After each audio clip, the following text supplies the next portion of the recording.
Alors ça va vous amuser quand même. C'est Lacan qui dit que le langage est une robe couverte de rapiessage fait avec sa propre étoffe. C'est quand même assez magnifique, on peut dire. Bon.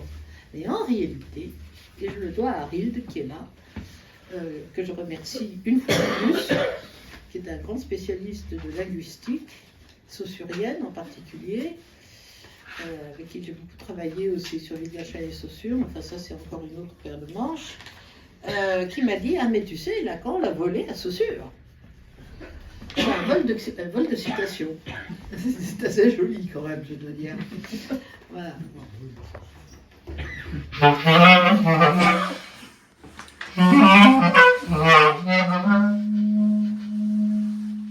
Ma robe, belle, toute rapiécée, elle flambe ouverte sur le devant de lambeaux qui étincellent. Tout parle en elle jusqu'à les filocher sur le côté. Tandis que la fente ici couvre de tout. Elle festonne sans vergogne. Et si le vent des vignes la soulève, l'esprit aussitôt s'engouffre, protégé du tabernacle. Ce qui la rapièce, l'étoffe, d'où sa forme, file et refile derrière le motif et racole et surjette des que et des quoi au fond du damier de l'esprit. Ajustée au corps, plutôt vague, elle me tisse des lambeaux de parure. Pas besoin de coller au fétu d'un contenu de chair. Une volumine plutôt ornementale. Deux tresses cependant couvrent le crime. Entre parenthèses, une allusion très brève, le crime et l'ornement, hein, c'est l'architecte très connu autrichien, Adolf Loos, qui voulait absolument que les façades de ces maisons s'animent comme des robes, hein, comme des robes dans lesquelles on souffle, que le volume soit, si vous voulez, fasse varier la façade, hein, que ce soit plus vivant, si vous voulez, dans Vienne, bien sûr. Hein, bien connu. Que Lys a l'air bizarre, elle est une façade. Elle plisse un visage et compose. Un galbe de côté dessine un rythme, bégaiement premier. Bégaiement premier d'un jeu sur le tapis. Ainsi, de plis en plis, 1000 carreaux l'entablent à recouvrir l'empiècement d'un tissu d'aléas. Jamais modèle. Elle me porte au tableau du primaire, noircissant un babel d'enfants pangloss. Je l'agglutine au tout venant des langues, à l'international de la langue, ce poème rêvé de l'instant où parlant, je parle étranger. Sans savoir. Un charivari que la bouche,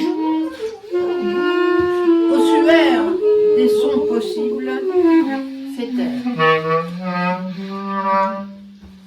Pourtant, nous l'avons cherché, cette analyse de bois, avec gradué, celle qui fait sortir l'intégrale d'un énoncé principal, au prix de l'accent premier poète.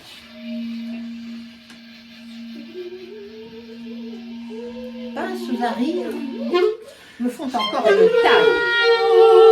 Hormise, il ne reste que surjeter, l'étoffe pelisse en continu quelque chose d'un seul tenant, dont s'habillerait l'habit lisse et moulant d'une peau sans décousu.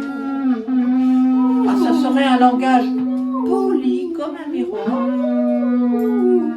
nullement le pas hoqueté d'un brimborion de voix, haletée, loqueteuse.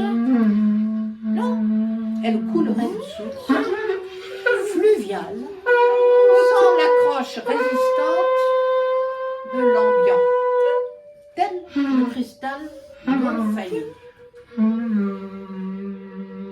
Beaucoup en rêvent en se trompant de musique. Ils croient à l'harmonie, comme à la pureté de l'or précieux. Mais le langage est scorie, reboutement de bribes effrangées. Ils parlent trop fort, mais ce qu'ils profèrent ne s'entend pas loin. Le grain roule, l'impur entre genres. Et c'est alors ces choses vues qui se découvrent, parlant non neutre de sexe.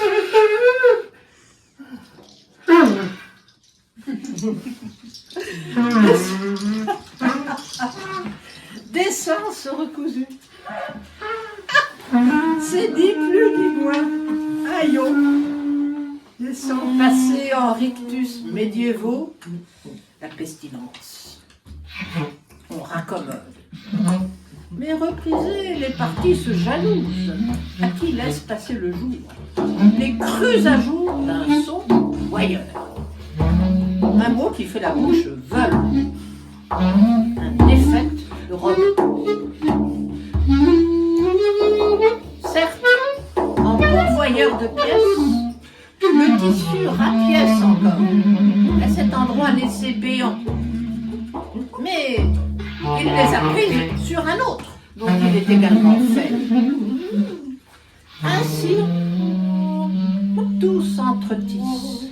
De la pièce qui couvre à celle qui découvre. Aussitôt rempaillé, le motif au tapis sans canaille, torsadé il est vrai, celui-ci nodule à l'envie, façon d'embrouiller les chevaux, pourtant c'est évident, c'est évident, parler, rhabille et déshabille, vous êtes bien d'accord? Rhabille et déshabille, indémêlablement. À chaque rapiéceur témoigne le faux d'un taffetable mot plus orgiaque. En dessous, l'animal. Tandis que par-dessus, blouse, la grammaire en gesticule.